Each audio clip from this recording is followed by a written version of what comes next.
Apakah Anda merasakan apa yang saya rasakan sekarang? Perut berbunyi itu tandanya keroncongan atau kelaparan. Bukan, bukan. Nah, apakah Anda merasakan bahwa portofolio Anda saat ini menurun? Bahkan sudah minus. Ya benar, enggak di pasar US ataupun di pasar Indonesia, keduanya mengalami penurunan, downtrend ataupun bear. Sehingga tidak sedikit juga saya menerima komentar, Hyung, lihat portofolio saya sudah merah, bagaimana kabar ke depannya? Hyung, kayak gimana nih 2023 makin gelap, ada center nggak? Kemudian, Hyung, tolong dong ngebahas reksadana saham ini, soalnya saya sudah minus, apakah masih ada prospek ke depannya? Nah, dari sini saya melihat bahwa seenggaknya ada dua cara untuk berinvestasi di kala market seperti ini.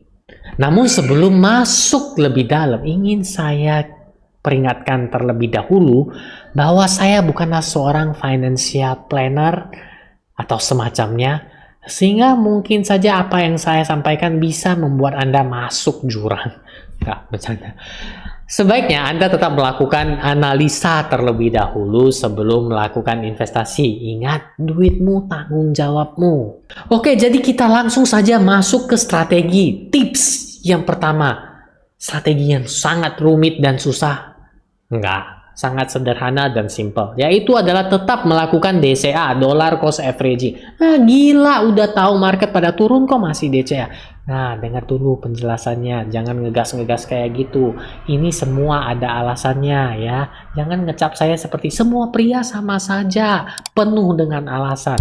Enggak, sabar-sabar, dengar terlebih dahulu. Nah, jadi kenapa kita tetap melakukan DCA ketika market seperti ini? Setidaknya ada beberapa poin penting yang seenggaknya boleh dicatat ya teman-temannya. Yang pertama, ya metode DCA adalah metode yang paling mudah, paling simple dan sederhana, dan terbukti juga sudah mencatatkan keuntungan karena saya telah melakukannya sejak mungkin sudah 3 tahun belakangan ini terhadap investasi reksadana. Poin yang kedua, kita nggak bisa tahu market turunnya sampai kapan. Ya teman-temannya, kita nggak tahu nih mau turun sampai kapan nih, nggak bisa nih kita raba, oh ini udah paling dalam, nggak kayak gitu mainnya, oke? Ketiga, karena dia simple sederhana, dia yang paling sedikit membutuhkan waktu, artinya tidak perlu waktu yang lama, ya. Kita kan nggak analisa saham sampai sedalamnya, reksadana, saham, sebagainya, seperti yang saya lakukan. Saya hanya fokus tiap gajian langsung investasi reksadana. Saya nggak peduli dia mau merah, dia mau hijau, dia mau kuning, abu-abu, ungu, jadi Power Ranger. Yang penting kalau udah gajian langsung saya investasi reksadana. Poin 1, 2, 3 udah fokus akan DCA. Dan poin yang keempat mungkin agak lucu ya sebenarnya, tapi mindset kita harus dibenerin. Saya kasih gambaran seperti ini teman-teman ya.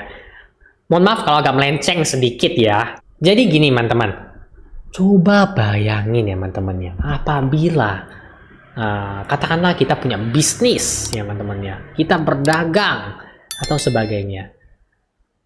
Ada suatu barang yang teman-teman yakin harganya ini sangat bagus ke depannya, dan dia sedang diskon besar-besaran. Apa yang teman-teman lakukan? Coba tulis di komentar. Benar sekali. Teman-teman tentu beli barang itu sebanyak-banyak mungkin. Dan ketika harganya sudah balik bahkan naik, otomatis ada selisih harga yang membuat teman-teman mengalami keuntungan. Benar nggak seperti itu? Benar kan?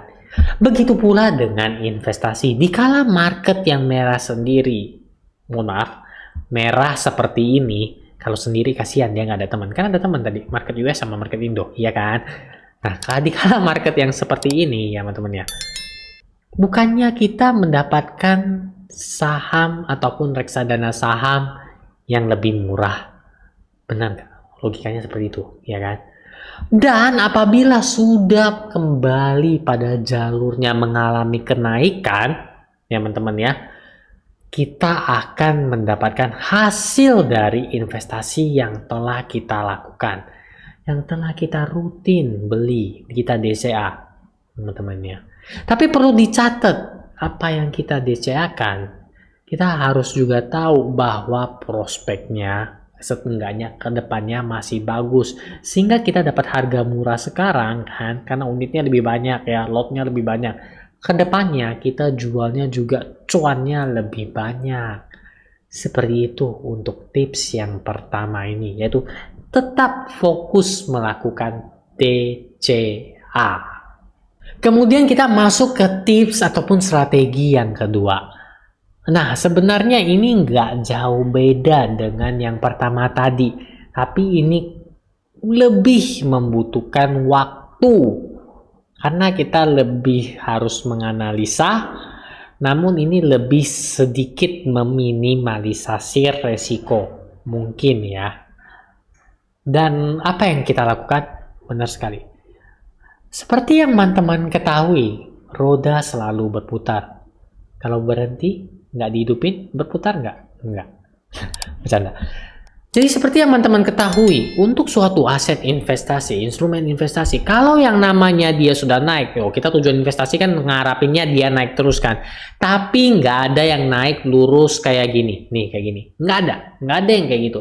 Selalu seperti ini. Nah, jadi di poin yang kedua ini perlu dicatat, kita menunggu ya adanya pembalikan terlebih dahulu sebelum kita melakukan investasi. Jadi kita rem dulu, kita tahan, kita analisa dulu, dan dia sudah mulai mengalami pembalikan. Ini sepertinya bagus ya. Kita lihat, dia sudah membuat harga tertinggi yang baru ya, istilahnya higher high dan kemudian lower high. Nah, ini merupakan ciri-ciri dari suatu aset investasi yang mulai uptrend. Disitulah kita langsung mulai menyicil ataupun DCA lagi. Memang di poin yang kedua ini kita lebih memerlukan waktu, lebih memerlukan analisa yang agak lebih dalam. Harapannya kita ngikutin kereta bahwa aset instrumen investasi itu akan naik. Perlu digaris bawahi ya teman-teman ya, perlu kita catat bersama. Suatu aset investasi itu nggak selamanya turun ya. Dan ketika dia turun juga nggak macam seloncoran kayak gitu, turun terus. Tetapi tetap ada melakukan pembalikan.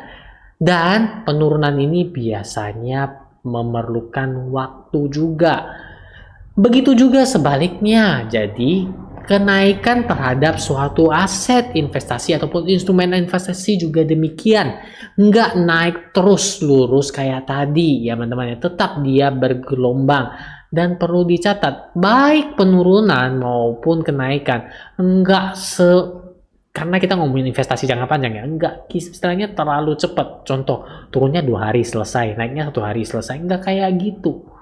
Bisa aja dia mengalami penurunan seperti apa yang kita rasakan mungkin beberapa minggu atau beberapa bulan ini. Kan, aset kita turun terus, portofolio kita turun terus. Begitu pula juga dengan kenaikan. Kenaikannya juga nggak langsung naik sehari selesai ya, telat deh nggak dapat cuan, nggak kayak gitu. Kenaikan juga sama, uptrend juga sama, dia juga ada waktunya, bisa mingguan, bisa bulanan. Teman-teman cek aja di video yang saya share mungkin yang udah agak lama, ketika portofolio saya plus sampai 20% itu kan cukup lama ya teman-teman ya, sebelum agak jatuh di kondisi seperti ini. Nah teman-teman, jadi itu seenggaknya 2 tips yang bisa saya share kepada teman-teman, dan kedua tips ini saya gunakan. Tips yang pertama itu yaitu DCA, saya gunakan tetap fokus investasi di reksadana saham. DCA setiap tanggal berapa? 25 ataupun 26, tergantung gajiannya kapan. Teman-teman boleh cek perjalanan investasi reksadana saya. Tips yang kedua saya juga akan mulai terapkan, karena sebelumnya saya tetap fokus DCA. Saya akan melakukan tips yang ataupun share yang kedua, poin yang kedua tadi itu pada saham-saham di market US. Saya mulai dari saham MACD, ini dia ya teman-teman ya. Oke, yang lain masih saya DCA, dan harapannya di 2023 ada 2 strategi yang saya jalankan di 2 instrumen investasi yang berbeda. Alasannya apa? Nah, saya sedikit bocorin alasannya. Pertama, reksadana kita nggak bisa kendaliin. Bener kan? Di video-video sebelumnya saya ada share. Teman-teman boleh nonton videonya setelah video yang ini. Ya, jadi ya saya tetap fokus DCA saja selama manajer investasinya saya yakini. Nah, tips yang kedua, saya sudah mulai ingin kembali terjun ya untuk melakukan trading, swing trading ya teman-teman ya, untuk saham-saham di market seperti itu. Nah, kalau menurut teman-teman dari kedua strategi atau tips tersebut, ada yang teman-teman gunakan nggak? Atau teman-teman punya strategi atau tips lainnya? Coba share tulis di kolom komentar, kita belajar bareng ya kan? Nah, tadi saya kan udah sebutin mengenai video apa tadi yang mungkin teman-teman belum nonton, ada di sini, teman-teman boleh klik ya teman-teman ya. Dan bagi teman-teman yang penasaran dengan perjalanan investasi saya, mungkin teman-teman coba subscribe saya dengan klik di sini dan nantikan video-video saya berikutnya.